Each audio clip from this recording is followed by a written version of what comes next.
चलिए फिगर बनाइए अपना।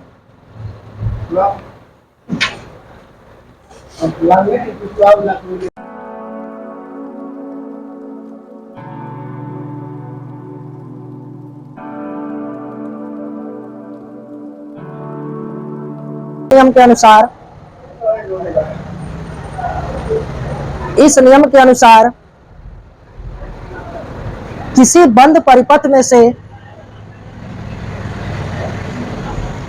इस नियम के अनुसार किसी बंद परिपथ में से गुजरने वाले कुल विद्युत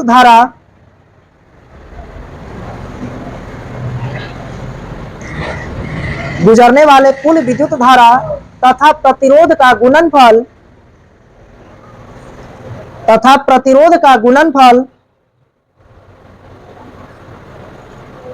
का बीजीय योग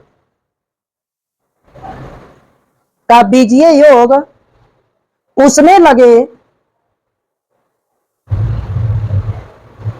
लगे सेल के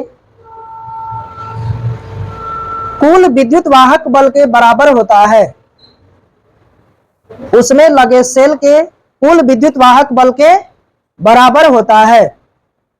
चलिए आप लोग लिखिए। कह रहा है कि यदि किसी बंद परिपथ में, सर्किट कैसा है, क्लोज्ड है, ठीक है।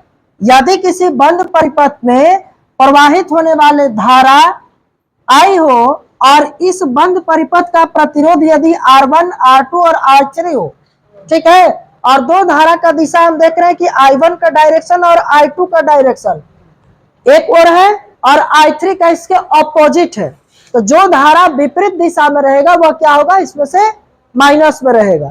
तो कह रहा है कि द अलजेब्रिक सम ऑफ, ठीक है ना, the algebraic sum of the flowing of the current and resistance of the circuit, ठीक है ना, यानी कि परिपथ में से प्रवाहित होने वाले विद्युत धारा और प्रतिरोध के गुणनफल का बीजीय योग R2 माइनस I3 R3 किसके बराबर होगा, इस परिपथ में यह जो सेल जो कनेक्ट है, जो सेल जो लगा हुआ है, इसके कुल विद्युत वाहक बल के बराबर होगा, टोटल इलेक्ट्रोमोटिव फोर्स के बराबर होगा, ठीक है ना। यही किरचॉफ का सेकंड लॉ कहता है। नोट में करके लिख लेंगे।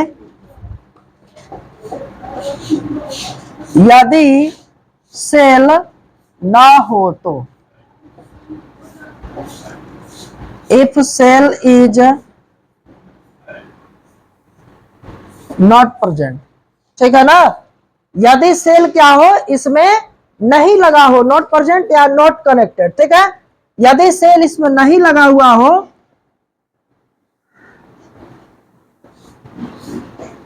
तब क्या होगा, I1 R1 plus I2 R2 minus I3 R3 equal to 0।